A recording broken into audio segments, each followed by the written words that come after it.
Abra sua Bíblia, livro de 1 Samuel, capítulo de número 16. Você já achou o texto?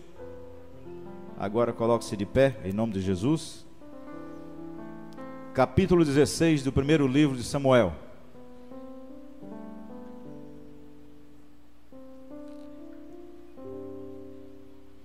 Versículo de número 14. Vamos ler até o 23.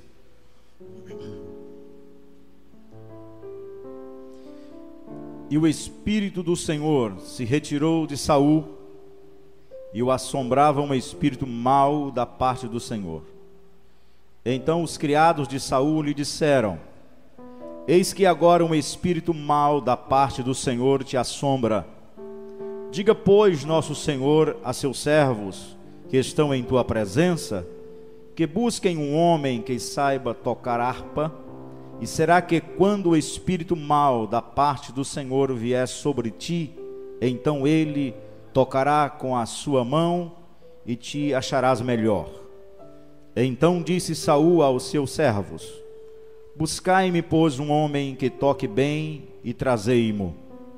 Então respondeu um dos jovens e disse: eis que tenho visto um filho de Jessé, o belemita, que sabe tocar e é valente e animoso, e homem de guerra e sisudo em palavras e de gentil presença. O Senhor é com ele. E Saul enviou mensageiros a Jessé dizendo: envia-me Davi teu filho, o que está com as ovelhas. Então tomou Jessé um jumento carregado de pão e um odre de vinho e um cabrito, e enviou-os a Saul pela mão de Davi seu filho. Assim Davi veio a Saul e esteve perante ele, e o amou muito, e foi seu pajem de guerra, de armas. Então Saul mandou dizer a Jessé: deixa estar Davi perante mim, pois achou graça a meus olhos. E sucedia que quando o espírito mau da parte de Deus vinha sobre Saul, Davi tomava a harpa e a tocava com a sua mão. Então Saul sentia alívio e se achava melhor, e o espírito mau se retirava. Feche os seus olhos, querido Deus, amado Pai, Deus de bondade, de amor, de misericórdia. Em tua presença santa, maravilhosa, nos colocamos nesta hora. Após lermos, Senhor, uma porção da tua santa palavra, nós queremos, ó Deus, ser abençoados mais uma vez pela mesma, pela ação do teu Santo Espírito. Nos colocamos na tua dependência e queremos, ó Senhor, nesta noite, mais uma vez, ser tocados, instruídos, ó Deus, confrontados pela tua palavra. Somos necessitados de ti, da tua graça, da tua misericórdia, do teu abraço, Senhor, da tua atenção, da tua ajuda, Senhor. Por isso, nesta noite, nessa ministração, que o teu Espírito Santo possa assim, Senhor, mais uma vez falar conosco, não só falar, mas agir, trabalhar, resolver, curar. Ó Deus, faz coisas maravilhosas em nossa vida, pois nós não estamos na presença do homem que é falho e pequeno. Nós estamos na presença do Deus Todo-Poderoso, e que quando quer agir, age da maneira que quer, porque é soberano. Assim, Senhor, faz coisas maravilhosas em nosso meio, e o nosso coração esteja, Senhor, sensível à ação do teu Espírito Santo. Nós te pedimos, por fé te agradecemos no nome de Jesus. Amém. Glória a Deus. Bendito seja o nome do Senhor Jesus para sempre. Aleluia. Meus queridos irmãos, o Senhor nos conduziu à leitura desse texto. Creio eu que pelo menos a maioria dos irmãos já tenha lido, não só uma vez, mas várias vezes, pois faz parte da história de um dos maiores personagens bíblicos do Antigo Testamento, e é o início da história deste homem chamado Davi. Neste capítulo é que Davi entra no cenário e que ele passa a ser conhecido, e daí a sua história começa a se desenrolar neste livro de 1 Samuel e passando até o segundo livro. Esse momento em que nós acabamos de ler é o início da decadência do reinado de Saul. Saul já tinha sido rejeitado por Deus. Para que os irmãos entendam melhor, Saul era o primeiro rei de Israel, foi escolhido pelo povo. Deus deu a chancela, mas o povo teve a liberdade de escolher.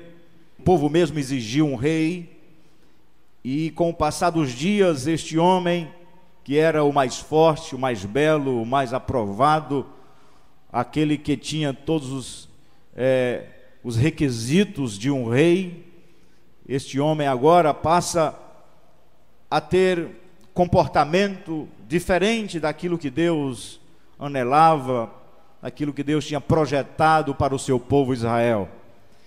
E nesse texto fala que Saul, depois de um período de desobediência a Deus, dele se comportar de maneira indecente e reprovada pelo Senhor, ele passa a sofrer uma investida maligna.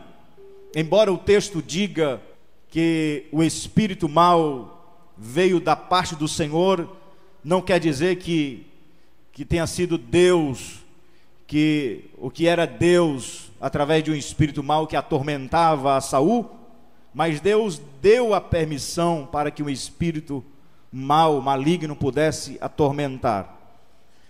Davi, ou melhor, Saul, até então era um homem que tinha o espírito do Senhor. Saul passou a ser um homem reprovado diante de Deus por suas ações, e estas ações nós podemos ir vendo que Saul teve como início desta vida, ou desta etapa de sua vida distante de Deus, ou sem a presença do Senhor, inicia-se com uma desobediência. A desobediência a uma ordem de Deus dada por Samuel. E depois desta desobediência, ele passa a ter um comportamento e que Deus já havia percebido que Saul era irreconciliável, que ele não tinha mais condições de dar certo e de se retratar com Deus, de se arrepender e de voltar a ser o que era. E então, quando Deus o rejeita como rei, vem um espírito para atormentar. O espírito do Senhor se retirou de Saul. Veja que o texto diz, no versículo 14: e o espírito do Senhor se retirou de Saul. O espírito do Senhor sai, e agora a casa vazia, ela recebe a presença de um espírito mau. E quando no passado ele tinha a presença do Senhor e sentia paz, sentia alegria, sentia contentamento, agora tudo passa a ser o contrário. Ele já não tem mais paz, não tem contentamento, não tem harmonia, as coisas começam a dar errado, porque o espírito do Senhor se retira de Saul e ele passa a ser atormentado por um espírito mau, um espírito maligno, que ele tirava a paz, a tranquilidade, e ele se comportava de maneira grosseira, agressiva, e era a característica daquilo que estava nele.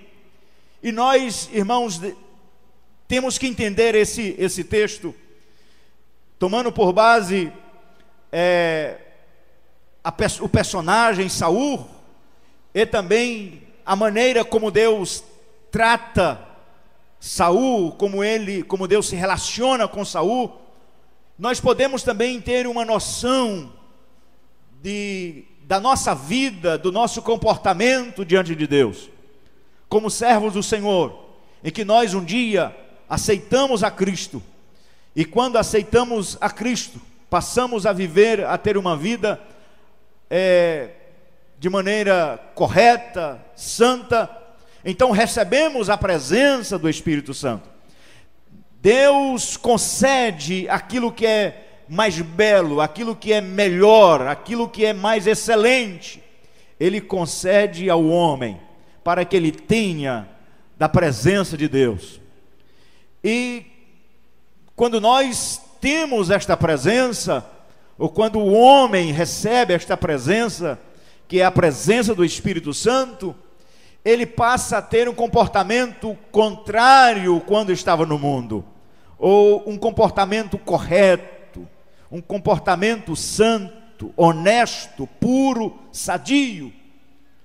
Mas o texto do Novo Testamento diz que quando a pessoa se desvia, ou quando ele abandona a fé, ele depois recebe em sua casa, ou em seu corpo, em sua mente, em seu coração, a presença de espíritos malignos, porque ele rejeitou a fé, ele abandona a fé, ele se desvia, vai para longe, começa a fazer coisas indecentes, contrárias àquilo que ele aprendeu na palavra do Senhor. Então o espírito maligno vem, e não vem só, ele vem e traz mais quantos?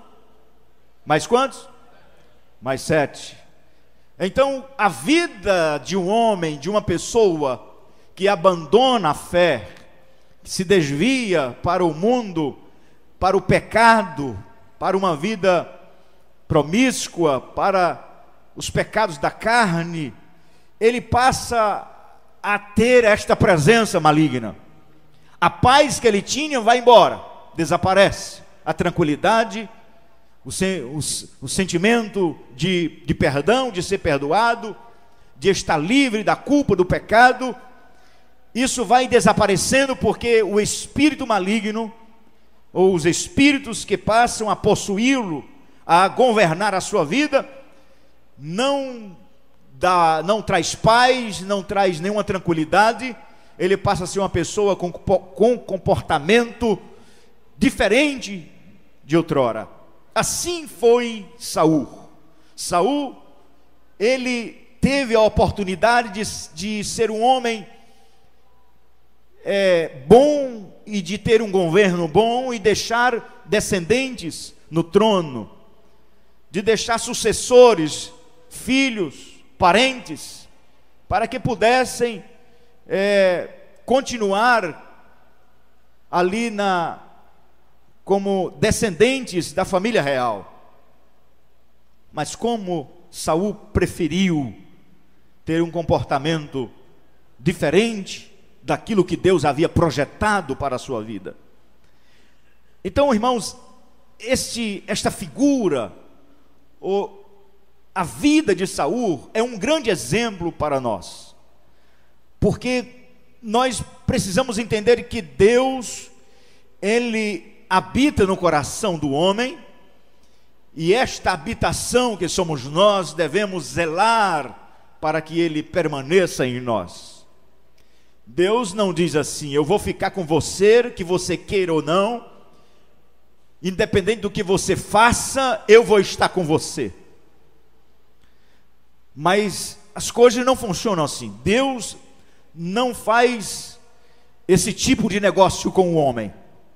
Mas enquanto o homem permanecer com Deus, ou querendo a presença de Deus, enquanto o homem tiver um comportamento e a vontade de servir a Deus, enquanto ele tiver necessidade de Deus, vontade de servi-lo, de adorar, com sinceridade e honestidade de coração, pureza na alma, o Espírito Santo sempre vai estar com ele e não vai abandoná-lo jamais.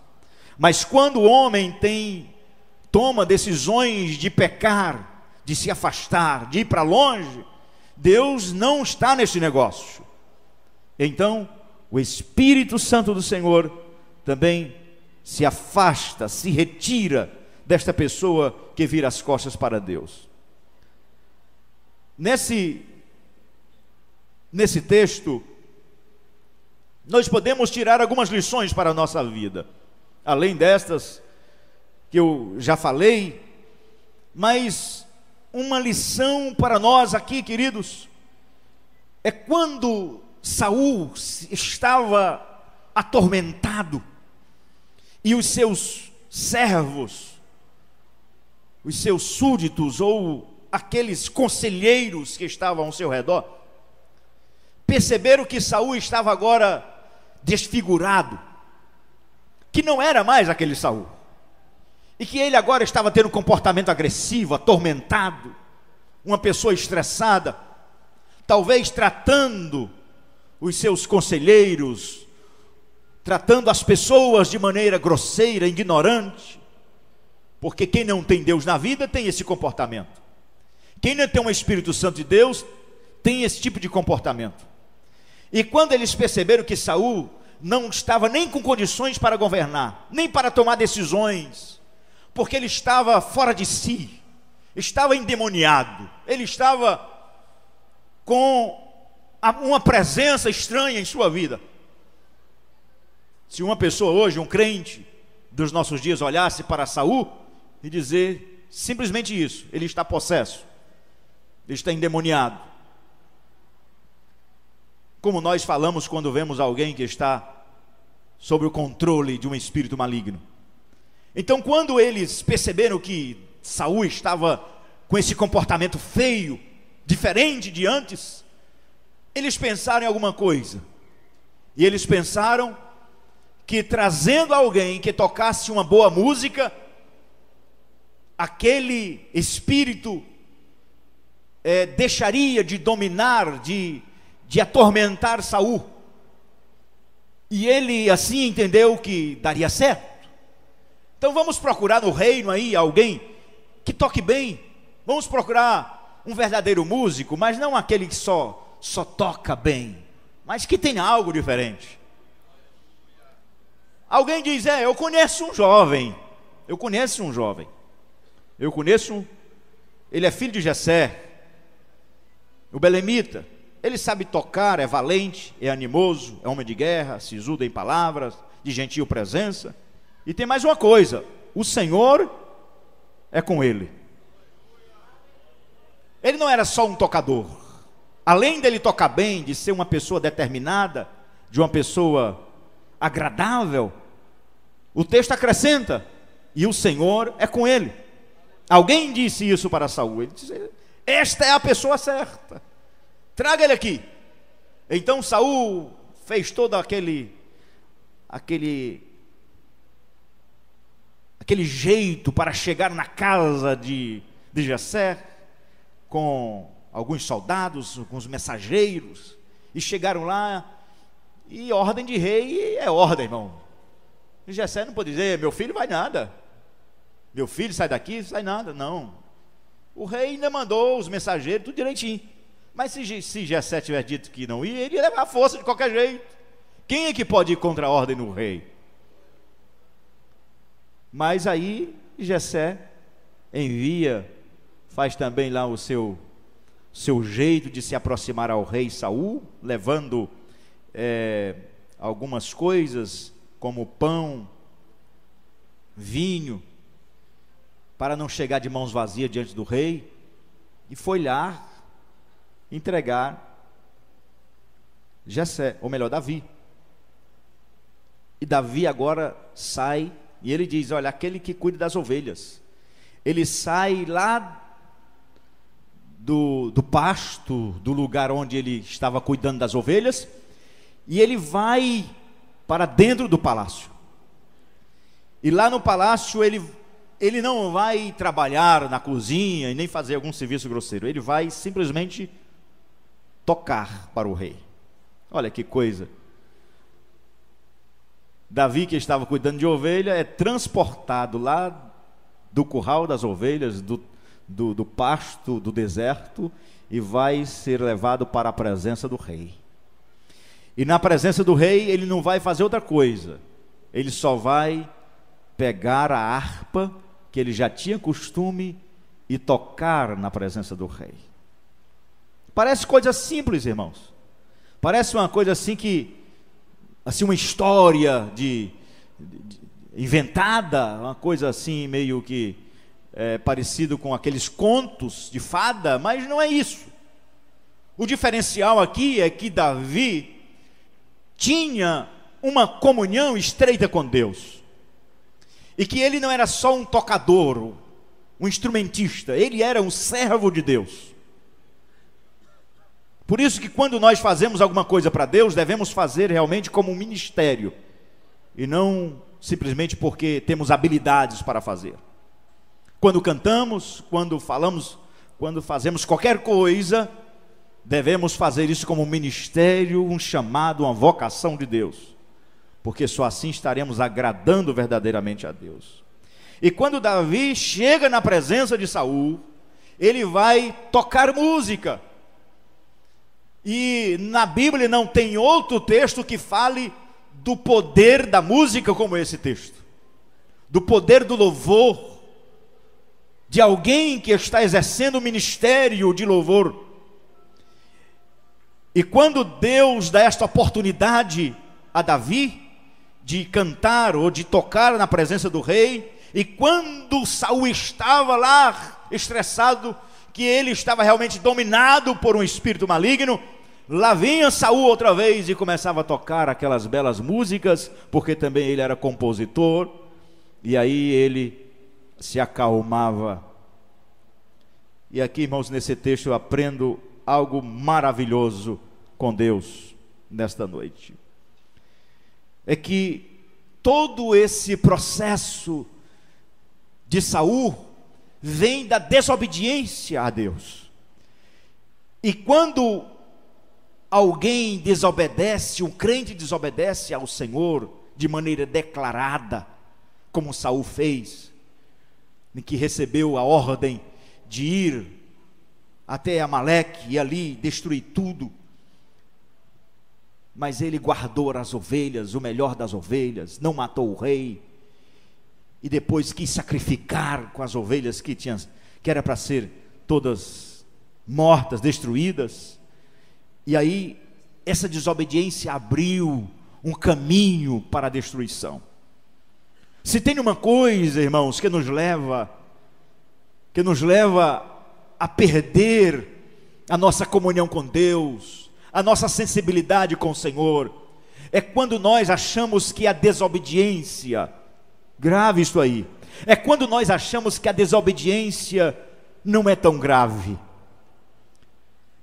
Nós vamos perdendo o nosso contato com Deus, nós vamos perdendo a presença dEle, quando nós pensamos que aquele mal, que aquela desobediência, que aquele pecado não é grave, que não vai fazer nenhuma diferença e que você vai continuar sendo o mesmo crente.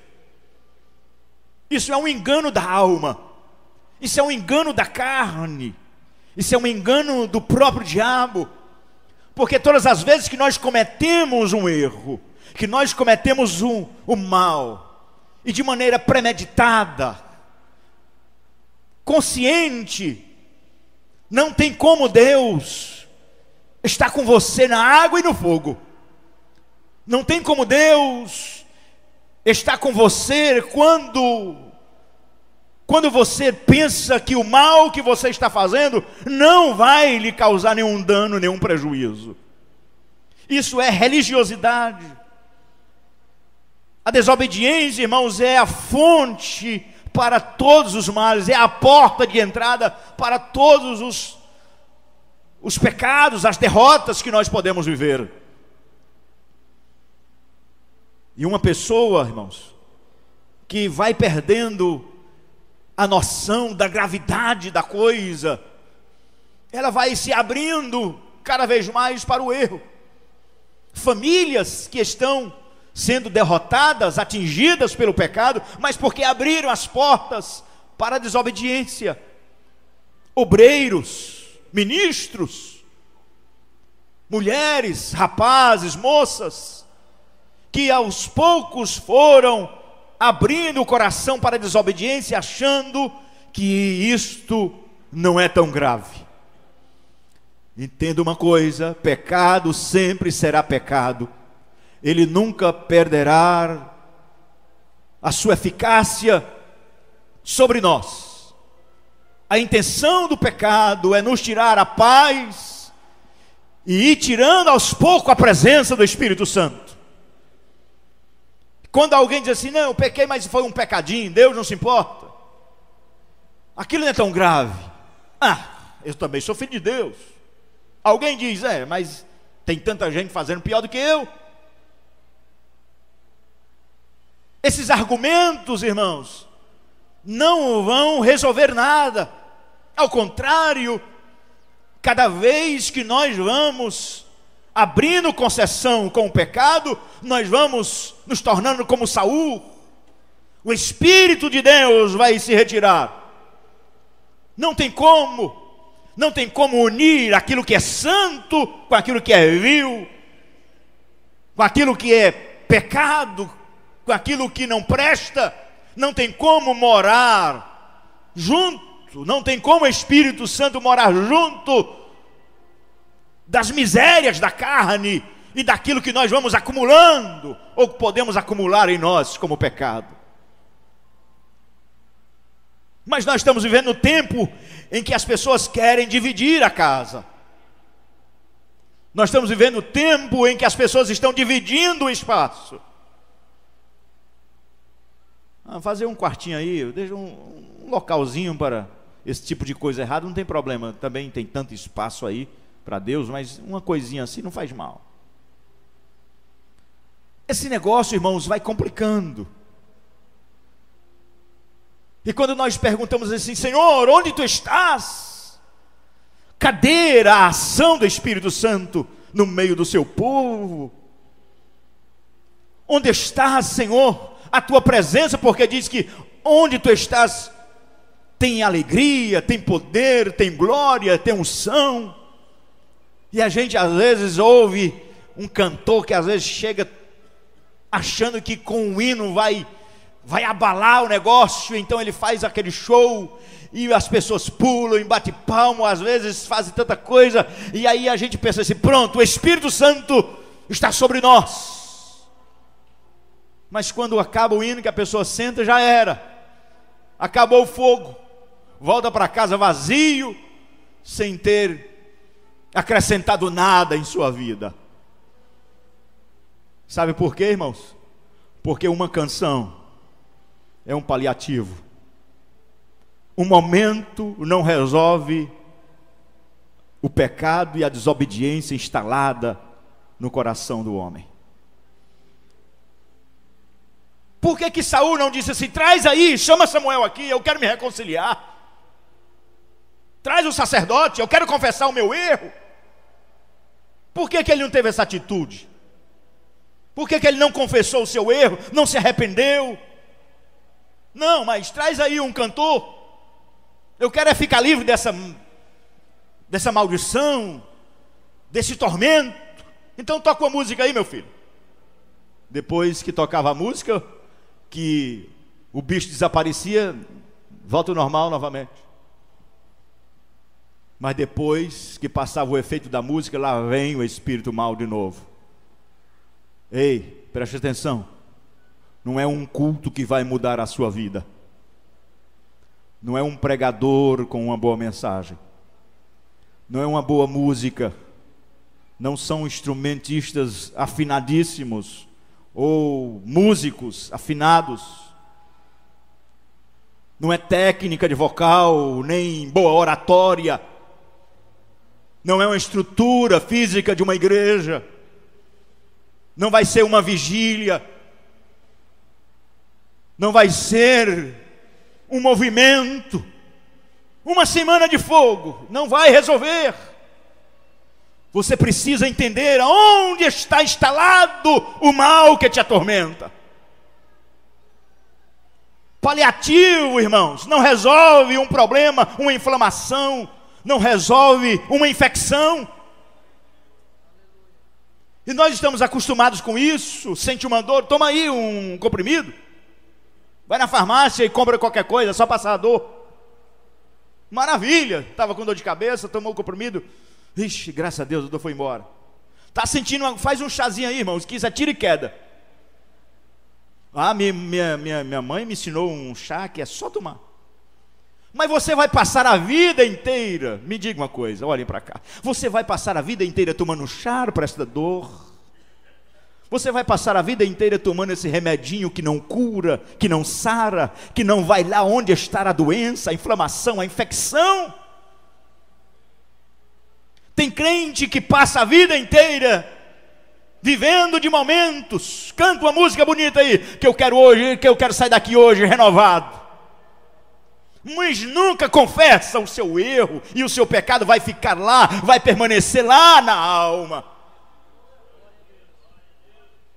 Aleluia. Saul estava já acostumado com o negócio, atormentado. Chama Davi aí, ligeiro enquanto eu não morro, menino. Toca aí, meu filho, para mim que eu estou louco. Lá vai Davi, toca mais uma canção bonita. Aí ele diz, graças a Deus estou aliviado. Passou de novo. Será que tem crente tendo esse comportamento? É óbvio que tem. Estamos vivendo esses dias onde as pessoas dividem o espaço com o pecado. O templo está sendo profanado. As pessoas estão fazendo concessões com o erro, quebrando princípios, trocando os valores, esquecendo que a palavra de Deus é o norte, é a palavra que deve nortear a nossa vida, que deve nos guiar à presença de Deus. Estão se baseando por coisas deste mundo, tomando conselhos de pessoas ímpias, desviadas. Estão querendo se vestir como mulheres mais escandalosas que aparecem na TV. Homens que não têm nenhum escrúpulo e tomam decisões erradas, comportamentos errados na família, mas mesmo assim estão dentro da igreja. E irmão, cheguei tão atribulado, mas eu ouvi aquela música, graças a Deus estou bem. Será que isto resolve? Há pessoas que vivem a vida inteira tomando remédio para dor de barriga, mas nunca foi ao médico para saber a causa da dor de barriga. Chega lá no final, na idade ele vai, já sem aguentar, vai para o médico descobre assim, meu filho, você tem uma infecção terrível. E já está virando coisa ruim. Mas quanto tempo você sente dor de barriga? Faz uns 30 anos. Mas por que você não veio logo? Não, porque eu estava tomando um chá. Eu estava tomando um comprimido, alguém me ensinou um remédio, e aí eu fui levando a vida. A nossa vida de fé não pode ser levada, encarada da mesma forma. Nós não podemos empurrar com a barriga, nós não podemos protelar, nós não podemos deixar para outro dia, porque uma música alivia a sua dor, uma mensagem alivia a sua dor, ouvir alguém alivia a dor, mas não resolve o problema se você não confessar este tal pecado que está maltratando a sua vida. Uma pessoa pode passar a vida inteira tendo uma falsa conversão, tendo apenas momentos de alívio. Versículo 23 que nós lemos do texto diz: e sucedia que quando o espírito mau da parte de Deus vinha sobre Saul, Davi tomava a harpa e a tocava com a sua mão. Então Saul sentia o quê? Alívio. Deus não te chamou para você sentir apenas alívio. Ele te chamou para te libertar, para te dar liberdade total. A Bíblia diz: onde há o Espírito de Deus, ali há liberdade. Não pode um crente levantar as mãos para o céu e dizer que tem um Espírito Santo e vive sendo escravizado por um mal que nunca cessa em sua vida. E a igreja não pode ser frequentada quando está atribulada. Irmão, eu tenho que ir para a igreja hoje, porque se eu não for, eu vou morrer de tanta tribulação. A igreja não pode ser encarada desta forma, como um lugar onde você vai ser aliviado das suas dores. A igreja é um lugar de adoradores que adoram em espírito e em verdade. Enquanto você estiver encarando a igreja como um local que vai simplesmente fazer com que você esteja aliviado da pressão do dia, das tensões da vida, tudo bem. Isso vai funcionar, mas vai chegar um dia em que você vai ter que encarar o negócio de frente. Qual foi o final de Saul? Você quer ler a Bíblia? Abra aí em 1 Crônicas, capítulo 10, versículo 13. Capítulo 10, versículo 13 de 1 Crônicas. Assim morreu Saul por causa da sua transgressão, com que transgrediu contra o Senhor, por causa da palavra do Senhor, o qual não havia guardado, e também porque buscou a adivinhadora para a consultar, e não buscou o Senhor, pelo que o matou e transferiu o reino de Davi, o reino a Davi, filho de Jessé. Olha que coisa. O tocadorzinho de harpa estava ungido para ser rei,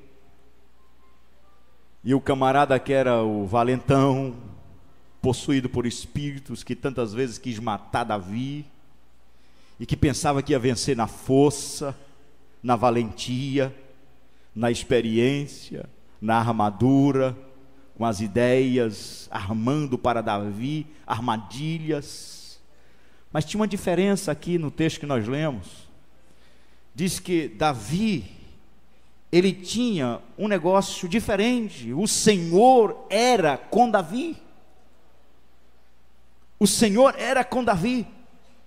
Então Deus tem parte com aqueles que vivem segundo o seu coração, segundo a sua vontade. E Davi, apesar de ser novinho, era um simples tocador, visto talvez por Saul. Isso é um menino, um coitado aí, que está dando graças a Deus, está morando dentro do palácio. Ele deve agradecer todo dia porque está tocando para o rei. Isso é uma honra para Davi, diante dos olhos humanos, realmente. Talvez onde Davi passava, alguém dizia: olha, lá está o filho de Jessé, o que toca para Saul. Mas aquele não era só o Jessé que toca, o filho de Jessé que tocava para Saul. Era o rei de Israel. Sabe por quê? Porque o negócio de Deus é com quem anda segundo a sua vontade. Não é com o mais forte, não é com o valente, não é quem está no poder, porque Deus pode tirar quem está no poder e colocar aquele que está lá embaixo. Deus pode trazer alguém que está embaixo e colocar em cima, de quem está em cima colocar embaixo. Aleluia. Porque Ele é Deus, Ele é Senhor, e Ele trabalha com as peças que Ele conhece.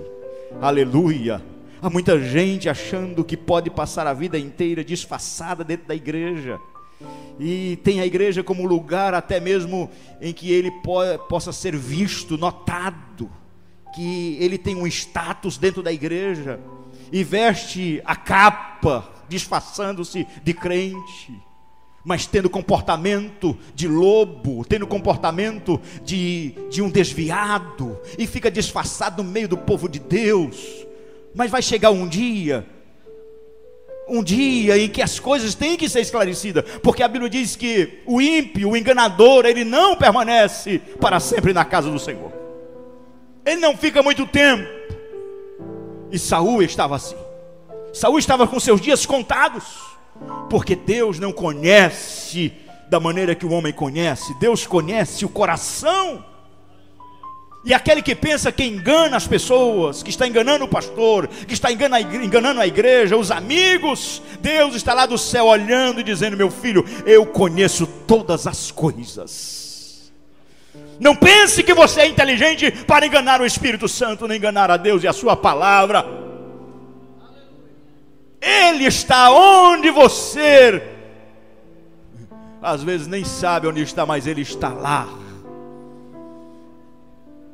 Você pode se perder no caminho, mas Ele está te vendo. Se você pensa que ouvir música, ouvir palavra vai resolver o seu pecado, não resolve. Saul morreu desobediente, morreu pecando e não se converteu.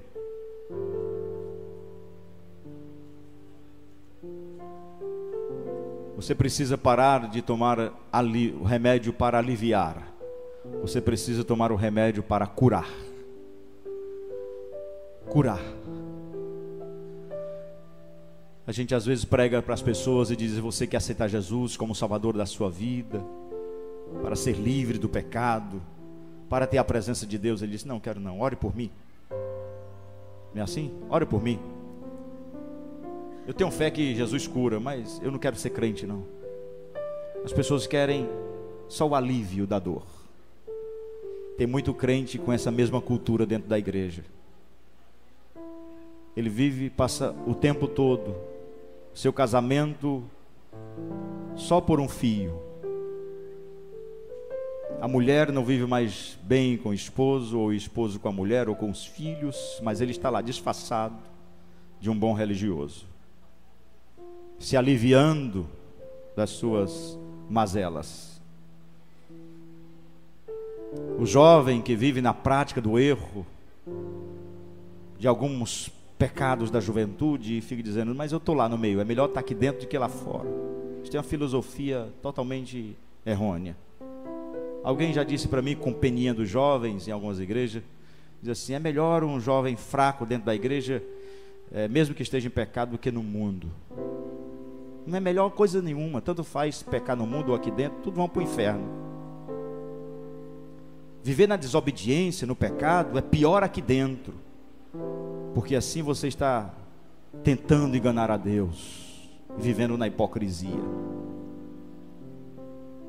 Aqui dentro é lugar para pecadores que têm a coragem de se arrepender e de confessar os seus pecados. Alguém diz assim: mas este lugar é para santo. Nós estamos nessa carreira, nessa luta de santificação. E a santificação começa pelo reconhecimento das suas próprias misérias. Mas enquanto você estiver pensando que apenas um momento na sua vida, um louvor, uma canção, um bom livro, eu li aquele livro, foi maravilha, passei uma semana aliviada, que coisa, mas o pecado continuou lá, o erro continuou lá. Não perdoou o marido, não perdoou a esposa, não perdoou o vizinho, não perdoou o irmão na igreja. A ferida está lá. Às vezes, e como a gente conhece o comportamento dos crentes, assim, de muitos. Então, numa igreja onde eu estava, havia aquela irmã que chorava muito na igreja. Vocês sabem que tem gente que chora não é pela presença de Deus. Preste atenção. Muita gente chora na igreja não é pela presença de Deus, não é por causa da glória de Deus. Muitos choram por remorso.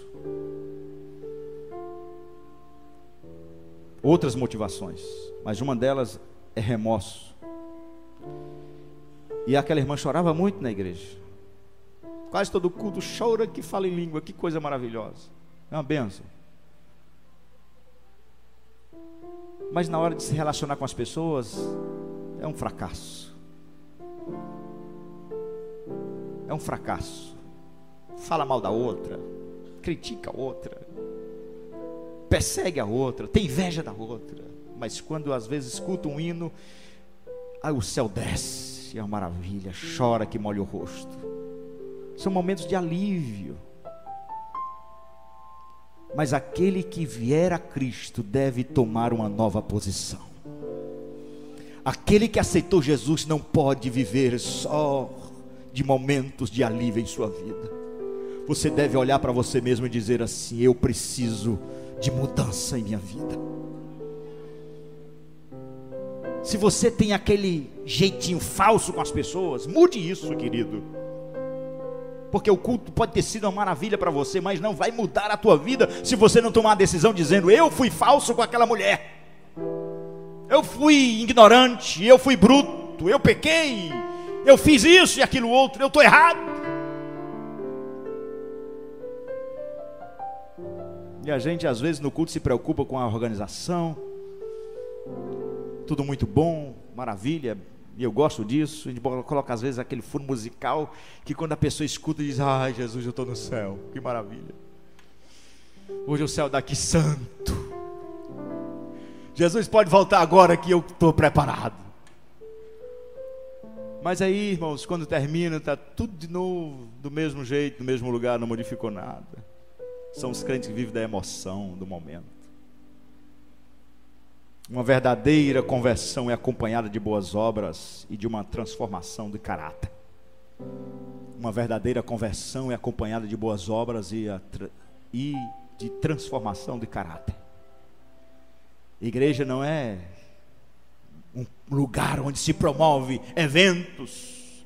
Ei, o que é que vai ter esse mês na igreja? Qual o cantor, qual o pregador? Ei, qual a programação? Não está tão fraco esse negócio de...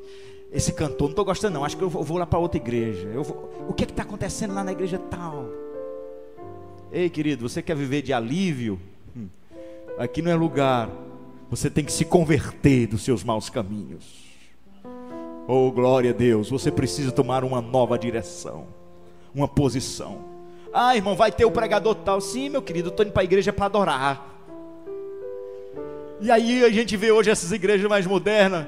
Aí todo dia tem que ter um cantor e um pregador, porque as pessoas só vão para a igreja se tiver algo importante para elas escutarem e verem. Estão vivendo uma fé disfarçada, mentirosa, porque na igreja que Jesus, o nome que ele deu, que disse que a minha casa será chamada casa de show, foi isso? A minha casa será chamada casa onde tem teatro, e se não tiver não funciona, é isso? A minha casa será uma casa bem enfeitada para atrair as pessoas? Não, a minha casa será uma casa de oração. Aleluia. Ou seja, a minha casa será um lugar onde o crente vai conversar comigo, vai dialogar comigo, vai conversar comigo. Aleluia. A igreja, o templo não pode ser encarado como um lugar onde se promove grandes eventos e as pessoas estão lá. Ei, a igreja Assembleia de Deus está bombando, viu? Chegou um pastor aí, mas gosta de evento, eu estou lá e tal. Você vai viver a vida assim? Cadê a oração? Cadê a conversa com Deus? E as pessoas vêm para a igreja e estão lá ouvindo. Aí eu não gostei da mensagem hoje não. Hoje o pastor para mim foi 0. Hoje mais ou menos. Ah, meu querido, esse comportamento de alívio, de querer ouvir sempre alguma coisa que satisfaça o teu ego, igreja não é isso. O que nós queremos é uma igreja que possa se apresentar diante do Senhor e não possa ser apenas aliviado de suas dores, de seus traumas, de alguma coisa, mas queremos uma igreja consciente que diga: eu estou aqui porque eu reconheço o meu Deus como Senhor e eu quero prestar o meu culto a Ele, santo, agradável. Aleluia. Eu não prestava, eu mentia. Alguém pode dizer isso? Eu era assim, fazia aquilo, mas graças a Deus eu estou hoje na presença do Senhor, e pode ter cantor, pregador, seja quem for, eu vou estar lá para agradecer a Deus pelo que Ele fez na minha vida. Aleluia, glória a Deus. Você quer viver o quê? Ouvindo uma cançãozinha para você dormir? Então continue do mesmo jeito. Você quer ouvir uma mensaginha só para você se sentir melhor? Então vai levando a vida aí, mas tenha cuidado, que essas pessoas que não têm compromisso com Deus, o final é a morte, porque vivem na desobediência e vivendo do jeito que quer. Mas aqueles que têm negócio com Deus não querem só escutar uma cançãozinha para aliviar a dor. Eu não quero tomar um chazinho para ficar bom da minha dor de barriga. Eu quero tomar um remédio para curar o que está causando a dor de barriga. É como alguém que sente febre todo dia e toma todo dia um comprimido para passar a febre. A febre é um sinal de uma infecção, de algo está errado. A dor, meu irmão, não é doença. A dor não é doença. A dor é um sinal que o corpo está doente. Então, não queira tomar só um remedinho para a dor. Busque a cura para a tua vida nesta noite, em nome de Jesus.